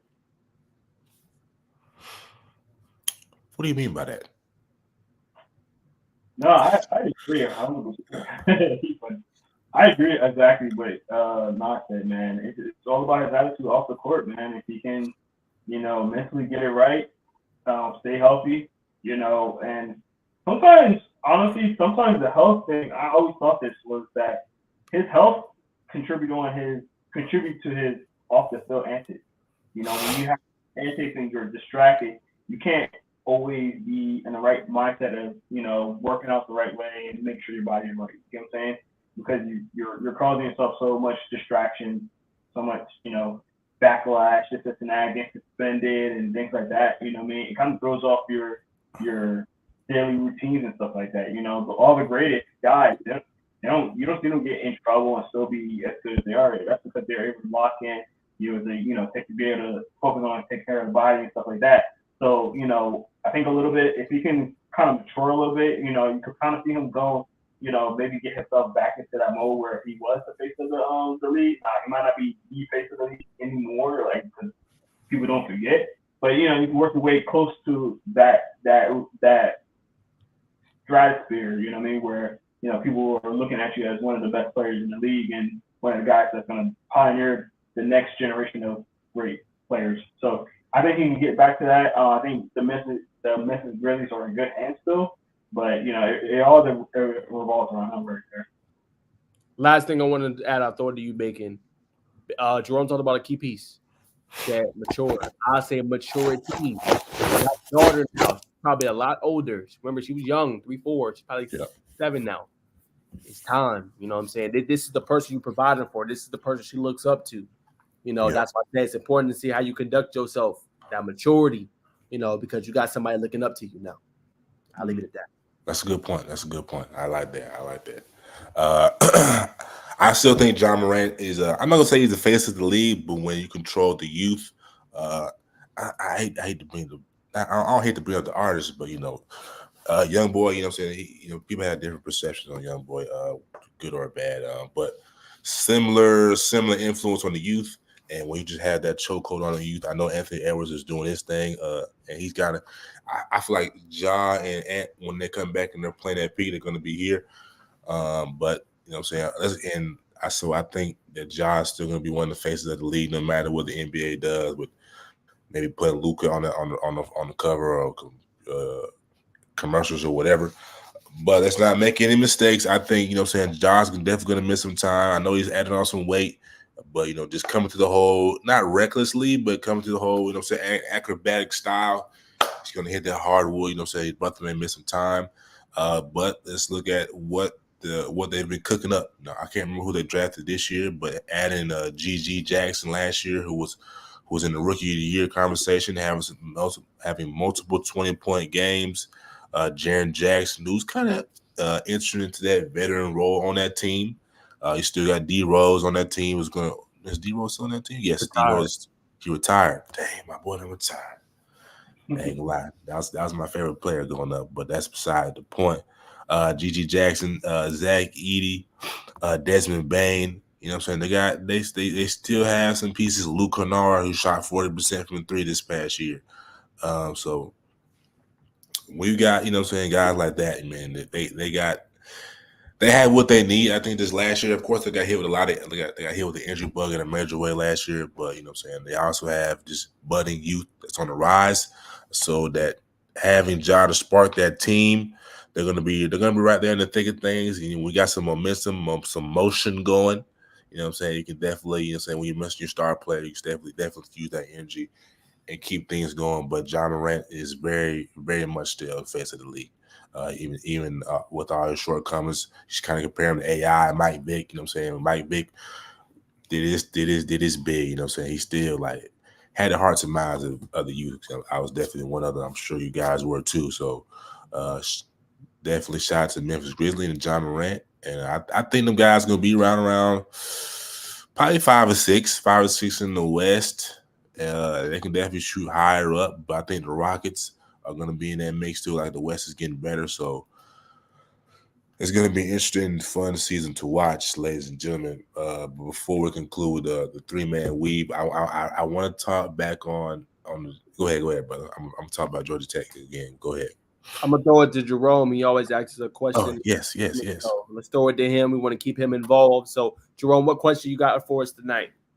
I thought y'all forgot about me for a second, man. Never that. All right, real quick. Before I get to my question, I want to show some stuff real quick. One here. Let me find the video. I have it here. All right. So, your boys. It's funny because I learned about this guy because of you guys. So I wanted to ask you guys about your boy Cooper Flag. Great question. We need to talk about that. Great question, Jerome. So you see the on now on the USA team right here, man, and I want to know. Yeah, went crazy. He was the talk of the weekend, man, and like I said, I know about him because of you guys. Obviously, he is a 17-year-old on the USC team. So I have a 2-part question. First, what's your thoughts on him being on the USA team and how he's playing? And 2, there's a rumor going around. Let me hear from the first question first, and then I ask the second question. But go ahead. Start with you, Bacon. What's your thoughts on him playing at the USA team? Well, I don't think he's gonna be on the roster. But I think he's just practicing with him. But I mean, how do I feel about it? I don't mind it. You know what I'm saying? Obviously, he's doing his thing. He's gaining experience. He's gonna take that with him to Duke. The brother looks good, man. I mean, I think we all knew that he was gonna play exceptional, and he's playing more than exceptional. So I like it, man. You know what I'm saying? It's getting more eyes on the game. You know what I'm saying? Different fan bases looking at it. So I don't mind it at all. I got a hot take, but I'm gonna wait till your second question to come and deliver my hot take on Cooper. That is the select team he's playing for. If you guys did not know, select team is a unit of players, a lot of young guys from the league. Pajemski was on there. I think Min Thomas or Asar Thomas was on the team. A lot of young bucks was on the team. So if you guys don't know, like USA, they get a whole bunch of gamut of young players, and sometimes even if you're good enough as a Cooper Flag, 17U type of player, and they just go up against the USA for exhibition and things like that, being able to go up against younger talent. So this was a debate me and Bacon had before. We're talking about him and obviously Ace Bailey, if you guys remember a couple shows ago, and that we thought Ace should probably be on the team and things like that. I'm not going to give him a take yet, but it's good to see him on the team. Good to see him doing well. And I think he's been proving himself. Yeah. Second question is, he's going to Duke right now. It's been a rumor, and I could not for life of me find the rumor that I found it from, but I heard this rumor that Cooper Flag is thinking about playing all 4 years at Duke. I did see that. You hear that too? Oh, I was tripping. I want to know what's your take on that. Good idea, bad idea, and what would you do if you were I'm not going to never shoot no player down for staying out for a year getting this degree, man. You know what I'm saying? It's free. Go ahead and get it. If Uncle Sam going to pay for it, you know what I mean? I don't have no problem with it. Duke, the only thing is going to add some pressure to Duke. You know what I'm saying? With him staying out for years, he's like, I don't have to get that natty one of these 4 years. So it's going to add a little pressure, because they already have pressure on them year to year, having one of the top recruiting classes. So I don't knock them for it, man. For me, like I said, I'm not gonna knock. I mean, if you go look at where front court players make, it's ridiculous. I'll throw you an example, Jerome. Your boy Armando Baycock, front court, over $2 million in his career at the position. So I mean, it makes a lot of sense. You go and get developed, you come into the league, you're ready to go. You know what I'm saying? Potentially. Only way it could hurt him is potentially his draft stock. He's already viewed as the consistent number one player. So that's the only part that could maybe potentially hurt him, especially to Bacon's point, if he doesn't win a ring with them. But he could go down as an all-time great at Duke. They got a couple players, right? Jay Williams, JJ Redick. Yes. They got a couple players that are all-time greats. Christian Laettner. He could be in that kind of hemisphere. That's how elite he is.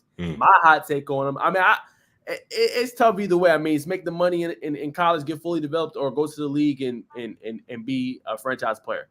I'm gonna be real with y'all, man. After seeing the tape, rolling it, how he speaks, when he said about the 85, 86 Celtics being the best team, best player, Michael Jordan, best defensive player, Kawhi Leonard, I feel like he's a savant of the game. So like all the time, sometimes with the young players, we can't say that. And my hot take on him is I think he could go into the league right now. And I think he could potentially be a star on a terrible team. I really believe that. Before, I was kind of a little bit on the fence. I was like, man, Ace Bailey deserves more. Not that he doesn't. You know what I'm saying? He deserves to be in the same combo, but Hall of Famers, but y'all see what he did to AD? What? A potential future Hall of Famer? Hey, man, I'm going to just be real with y'all, bro. He's a unicorn. So he's going to have a tough decision. I mean, that rumor 4 years, I mean, I get it, but, bro, if your stock is high, woo, go capitalize, man. Take some online classes now. Everything's digital. Yeah. You know what I'm saying? And still get your degree. I ain't gonna never shine on nobody not getting a degree. Go get that degree too. But you can do it in other ways, man. Go make that munyan, as what Baker said. That munyan. Go ahead and make that munyan. You know what I'm saying? So the reason I asked those two questions together because you see how he's doing with the USA team against All-Stars. You know, the shine. You know, you got KD over here talking about, he's the number one overall pick. Hands down. KD talking highly of him. So that's why I asked that question, because like I heard that rumor and I was like, should he stay? Because you always running that injury risk too. You know, it's not as common as basketball as in football, but you always run that injury risk as well. And you know, I've seen plenty of players that got injured and you know their careers are never the same. You know, so you never know when that injury bug might happen, and you know it might be too late. So that's why I wanted to ask that question to you guys. Great question. I'm glad you brought him up because we need to discuss him, and I wanted to on the show. So I'm glad you brought him up. But yeah, man, he's a franchise changer. So he's one of the reasons. Him and Ace is really some of the reasons why I'm most excited to see this season. This is why I'm telling you, Jerome, and I'm glad you're getting put on notice now to tune in to the 2024 basketball season. Right. The 3-man weave, because bro, I'm telling you, with him, BJ Edgecombe, what he's doing with Bahamas, bro, it's finna. I'm telling you, bro, like prime content. USC, they got Ian Jackson, like dog. I can go on and on and on. It's gonna be off the chain, bro. I'm telling you, get tapped in, bro. Get tapped in. Hey, y'all might not think I'll be listening when I'll be talking, but I'll be listening. I'm like, bro, at Cooper Flex, yo, I heard about this guy from my boys, man. Let me check him out. And I seen the USA thing, and I started digging a little bit. So that boy sent me on for sure. 100%. Last point, I'm gonna throw it to Bacon. You know you legit when USA Scout says you're the best player on the select team. They said that out of camp this weekend. The best player on the select team. I throw it to Bacon. 100%. I'm sure y'all seen the Jabari Smith dunk on Joel too. No, you seen Drunky. Can you put it up from my friend? Jabari, right? Jabari Smith, Sandy Creek, hoop legend, dunked on Joel Embiid, man. It ain't no, you know what I'm saying? No, like they jumped at the same time, but it caught him lacking. I think it's 3-man weave worthy, to say the least. But to that note, what we said about Cooper Flag, man, I you know what I'm saying? I like what I've seen. Oh, here we go, ladies and gentlemen. Hey, it was one of them jumpies. Yeah, it was one of them jumpies. Hey.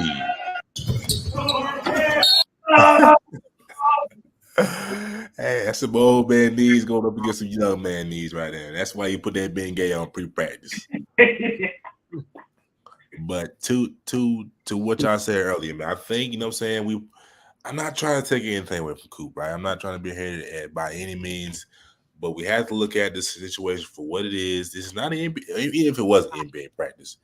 It's not an NBA game. It's a different tempo. Obviously, you know what I'm saying, when you a vet, you know what I'm saying, all right, coach, Coach Kerr, I know I'm going to get these minutes, you know what I'm saying, we here fine-tuning.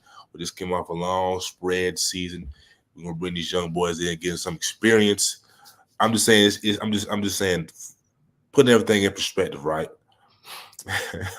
you looking at me, bro, but I'm following what you're saying. Go ahead. Nah, all right. So basically what I'm trying to say is it's just this scenario of the whole thing, man, you know what I'm saying? It's young man coming in with a lot of energy. It's not the same intensity. I'm not taking anything away from him. Obviously, I'm very pleased with the young man's performance. I'm really just making the case for Ace Bailey, you know what I'm saying? Again, I'm not arguing the fact. I just know the young brothers have been presented. The young brothers has been presented the opportunity, and he's taking full advantage of it. He's definitely doing his thing. Like I said, I'm not hating, but you know what I'm saying, we got to see what Mr. Bailey does at Rutgers. You know what I'm saying? He's gonna have that green light.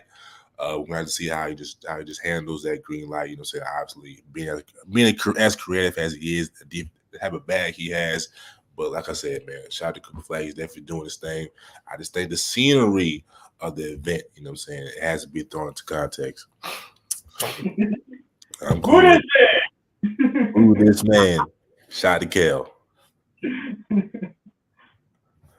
But to end off the three, actually, I want to bring up the tape thing again. We talked about Caleb, man. Again, I just want to speak on the magnitude. Do we think if they have a team of Kai Fleming, potentially, but also Caleb Holt, you know what I'm saying? But that's another discussion for another day. Caleb Wilson, Stores, and anything, but just those three alone, you know what I'm saying? Is that team worthy, and do they have a chance of bringing a national championship back to Atlanta, not to the Flats? I know it's the Flats, but to Atlanta, Georgia, to the Peach State. Hell yeah, yes. As freshmen, now how long will they have to stay? As freshmen, I don't know. No, you didn't say freshman. You said to bring a title. You didn't say long? freshman. You didn't say how long. You said to bring a title. Yeah. To bring a title, hell yeah. Now freshman year, I don't know. They got to get acclimated first. How long will they stay? Will they stay, or are they willing to put in 2 to 3 years? Really, 3 years, maybe. I don't know. Like I think they could win in year 2. Maybe Year one, I don't know, because we've seen the greatest collection of talent before on Duke with Zion, Cam, and RJ Barrett. And they only got to, I think, maybe an Elite Eight. So yes, Elite Eight. I said first year, I don't know. But if they was willing to do 2 years, I could see it, yes. Yeah. Because it's unguardable. You got somebody on the wing that can shoot the eyeballs out.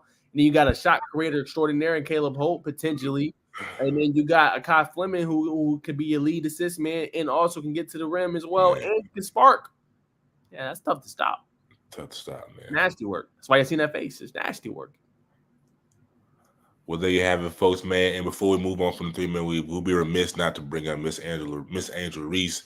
I believe they're playing right now. I'm not sure what the score is, but you know what I'm saying? Definitely the front runner for Rookie of the Year in the WNBA. I believe if she gets a double-double tonight, I believe this will be the 14th or 15th consecutive game for her.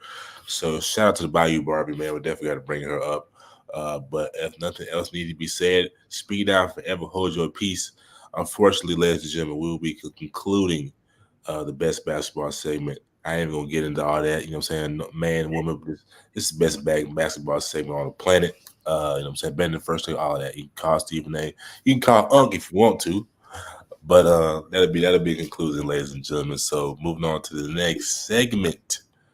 Pass it to Romy to conclude us down. I'm doing? Yeah, I think we're gonna start doing that for the show. We're gonna pass it to you to conclude us down with the words of wisdom and where we at. Yes, sir. Yes, sir. Yes, sir. So let's start words of wisdom, guys. Let's get some words of wisdom in here. It's like a spiritual time at this time, you know. We go heart to heart, you know. For our boys. So I want to say this. I think it was last month was men's mental awareness, but altogether, man, we should be doing. It shouldn't be just dedicating it just to 1 month. It should be a everyday, weekly occurrence, man. Making sure our men are, mentally there. You know, there's a lot of, and nothing against women or anything like that, but I know men, you're always compartmentalizing our feelings and how we feeling mentally. We dogs. Making sure we do. I hope my 2 brothers here are okay. I want to make sure you guys are okay. So let's make it normal that, men on men, especially black men, make sure we're communicating with each other, making sure we're good, making sure we're mentally prepared and actually good for, the rest of our lives, because, we compartmentalize a lot of our feelings, man. And, after a while, it's not good, man. There's so many times where I see people, killing themselves or killing their families and things like that. And a lot of it, we don't really get a chance to express how we feel, really. You know what I mean? So I just want to put that out there. Black men have the highest, jail rating in America. So, I want to by design. Huh? I said by design. That too. But yeah, so mentally, man, I want to just make sure, always check on your boys, make sure we're good, how we're doing, check on people. Hey, just want to text you, make sure you're good today. Let's normalize that. So I want to be one of the first people to do that. So if my boys see me just randomly texting you guys, you don't have to be all crazy and everything. Just like, hey man, I'm feeling good. Or hey, I need to talk today, and we can talk. You know what I mean? But if you don't want to do that, just let me know you're good. Let me know you're good. 100%. We appreciate you, brother. Who next? All right. Words of wisdom today, man. It's gonna be wisdom mixed in with a little high level conversation. My wisdom today is just gonna be use AI. You know what I'm saying? Get on your Chat GPT, get on your Copilot, right? You know what I'm saying? 55% of Americans use it on a regular basis, but I think it's really higher. If you really think about it, we've been using AI for a long time. Every time you hit Siri, that's AI, and then more conveniently, I'm sure everybody here listens to Apple Music, Spotify, whatever your streaming platform is. You know what I'm saying? Those playlists that are feeding you those songs that you just like, yeah, man, that's that AI kind of learning what you like to listen to. So let's take that use of AI to a more critical business aspect, right? You know what I'm saying? You're on Copilot, you know what I'm saying? Just kind of feed information, you know what I'm saying? How can I better my business? where can I go to use AI platforms to edit. I'm saying, because obviously we only have 24 hours in a day. We have different things we do that take up 16, so that's half of your day right there. So just using AI to better utilize, you know what I'm saying, and make time more conveniently for you, man, just gonna make it better on you physically, mentally, you know what I'm saying, and spiritually. So, you know what I'm saying, it's gonna be all in one converter for you. Just, you know what I'm saying, some statistics for you. 25% of 26 to 40-year-olds use a virtual assistant weekly. 29% of 18 to 25-year-olds use a virtual assistant weekly. So numbers are low right now, right? I feel like this is a time where some people are like, we've been hearing about this AI. We've already been on ChatGPT. We're learning about ChatGPT 5, 6. You know what I'm saying?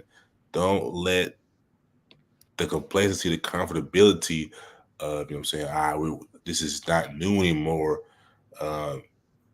be a detrimental to you progressing in life, right? You know what I'm saying? We hear all the time, like, this is going to take jobs, but use it and let it take jobs out of you, what you do on a day-to-day basis. Everybody's got a business. Everybody's an entrepreneur mindset.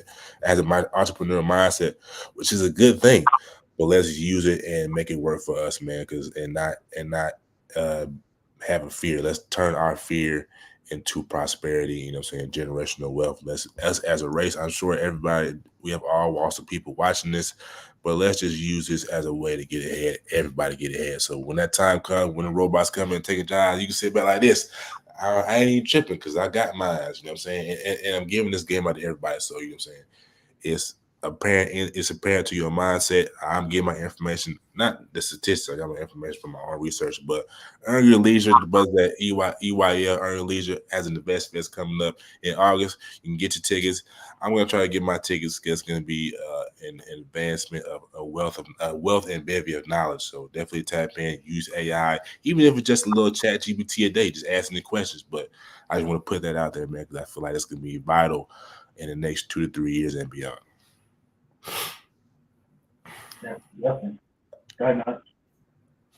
Yeah, I wanted to expand on his take as well. So as he said, use it to your advantage. As you guys can see, I'm very up on game. I said, can you test my Spanish if it's advanced? Sure, I'd be happy to test your Spanish skills. So look, this is me talking to AI, as you guys can see. Okay, and then this is me writing off the dome in Spanish to AI, as you guys can see. And this is rating it right here. Oh, what a great trip you had to Puerto Rico. Your Espanol is very, very good. You have a couple of details you got to fix or improve. Here are some suggestions. But she said my Spanish is very, very good. Okay, so as Bacon alluded to, use it to help you. Okay, he's not going to say it, but I'll say it as a disclaimer. Wake up. Okay, go get you a book. Go get you some knowledge. Go get you some research. Go listen to Earn Your Leisure. Okay, as my educated brother said right here, and get put up on some game. Okay, because as he said, and he said it very nicely. Okay, jobs don't care about you. Okay, so make sure you got something working on the side for yourself. So when the time comes, as he said, you got something already working. You good. You ain't tripping. Okay, so you find ways to, like I said, use it, infiltrate it into your business, where you can sit back and be like, you know what I'm saying? As he alluded to, okay? And if you don't want the education on it, you don't want to try ChatGPT, I make it real easy for y'all if I get my tangent on what I want to talk about tonight. Invest in the stocks that are high in AI. NVIDIA, Tesla. Tesla is way up. This stock was $200 not too long ago, okay? It's up. Get you some shares. You know what I'm saying? Get you some stock. You know what I'm saying? Find the leaders of tomorrow and invest in them so then you can get the windfall as well. There's multiple ways to benefit off this. There's many ways to get the bag. What you broke for? Come on. So educate yourself, my brothers and sisters. As Bacon alluded to, Invest Fest. Try to get there. If you can't, try to get the recording. If you can't get the recording, get the books they recommend on Earn Your Leisure. Educate yourself, my brothers and sisters. All right. My message for tonight. I just wanted to go off of Bacon's point. Black power. Yes. All right. Yes. All right. My words of wisdom tonight. You cannot be disciplined if you do not know what delayed gratification is. I will say it again. Do not be disciplined if you don't know what delayed gratification is. Okay?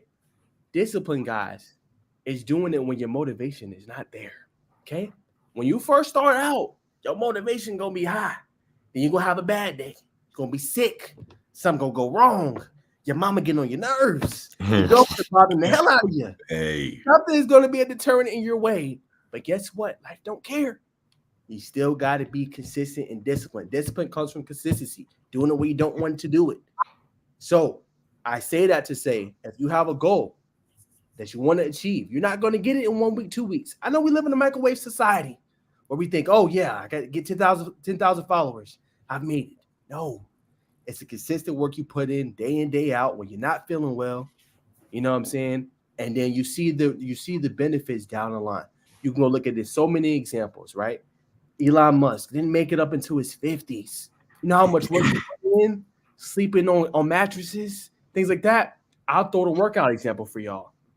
It takes people years, 3-4 years. But if you're putting in work 3-4 times a week, every single week, you're going to see the results at that time. But you're not going to see the results in a week, in a month, 2 months. So before you can be disciplined on anything, you have to know what delayed gratification. You're not going to get that gratification early on. You're going to get it later down the line, but it's going to make it even more worth it because you're putting all the consistency and time in. So I'll leave you guys with that tonight. Having discipline is doing something when you don't want to do it, but keeping in mind the long-term goals and what the potential could be. I'll leave y'all with that tonight. I could have said it better myself, my boy. very high level, brother. Very high level. Yes, sir.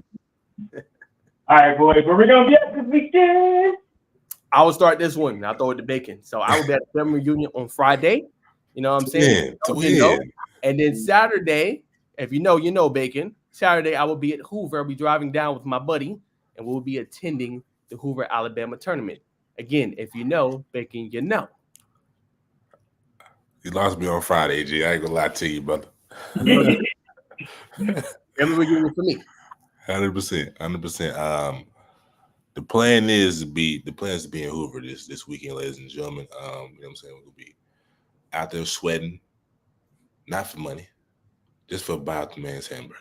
I'm just playing, you know what I'm saying? If you know that movie, put it in the comments somewhere, you know what I'm saying? We'll definitely give you a round of applause. It might show your age, but you know what I'm saying? You're not too old. But anyway, you know what I'm saying? Hoover is the desired destination this weekend and beyond. I'll pass it to my brother Jerome, and he'll close us out. Yeah, man. We all planning on Hoover, so that will be in Alabama this weekend. So we got still kind of planning it out, but we were definitely planning on being there, man. It's gonna be a big event. My first time going. These guys went last year. Was this last year y'all went? Okay. So yeah, they went last year. I haven't went last year. This will be my first time, so it'll be my first experience for the first time. Then usually these guys going to their first event with me. So I'm going to my first event with them. So I'm excited to go, man. It's gonna be awesome. I'm about to crash that family reunion, man. I'm about to crash that family reunion, bro. That sounds good. That sounds like black food. That sounds like it. Take good food in, man. And then holla at your boys on Saturday. You feel me? Hey, gotta eat good. He said, "Gotta eat good." Gotta eat good. You know, spend time with the fam, and then I'm locking in on Saturday. You feel me? 100%. Like family, bro. Yeah, for sure.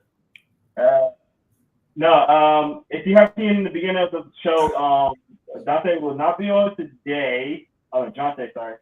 He will not be on today. He will be on the week of his commitment. So he's planning on getting on tonight because the commitment was going to be tomorrow. He changed his commitment date to, I think it was 26th, I believe. 27. So he wants to get on right before then. So we're going to plan it out, guys. So we do apologize for him not being on. But I appreciate y'all definitely supporting and, allowing us to still talk basketball and football with you guys. And make sure you keep checking us out. We will have more guests on, but at the end of the month, we'll have Mr. J get back on right before his commitment. So it was kind of a last minute thing, but definitely going to have him on later. So I appreciate y'all getting on. Before we get off, man, I see 121 people in here live. That's not including Instagram, but I know 121 of you guys are not following all three of our podcasts. All three of our social media. Let me take this off real quick. You see that social media right there? Make sure you follow all three. You got to do it. It's required. I'm just letting you know. It's required to watch it. Foremost.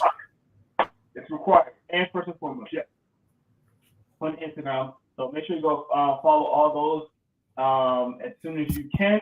Because my boys are going to get up there. We're trying to get them right to live. Put in the comment section that, hey, I'm following all three. I want to see it. I want to see that ramped up. So I want to see, hey, I'm following all three on Twitter. I want to see it on Instagram. So if you're watching live right now, please do that. Put that in there. We'd love to see that number go up for my boys. So I appreciate that. And again, we want to thank Phenom for sponsoring this video. Get your Phenom gear. You see right there, we got the mouthpiece, the Hex Flow 2.0, give you a lot of airspace right in there. So right above where Bacon is, point out for me, Bacon. There's a promo code. You get 10% off right there to get all gear on there. Again, PhenomEliteBrand.com. Look good before the season, man, and feel good. Look good. You play good. You feel good. You score good. You know what I mean? Then you can do all those dances in the end zone. You know what I mean? So let's get it going, man. Hey, what was that? The cha-cha? Hey. Oh, yo, somebody need to bring that back. I know Mr. Cruz used to do it all the time. Somebody need to bring that back. That was smooth, though. That was smooth. Yeah, you're right. So I'm gonna let Naj break it down because I always mess it up, and I think I feel like I'm gonna mess it up tonight. So I'm gonna let him take over. All right, y'all. So we appreciate you tuning into another episode of the First and Foremost podcast. We not only give you the spiel, we keep it real. Stay tuned to the most authentic podcast on the planet. Where players, you can come and be yourself, tell your story in a fun, authentic way. And where we give you the hottest and latest breaking news with the 3-man weave. Best segment on the man. Now, we hit the gridiron. We out. Peace.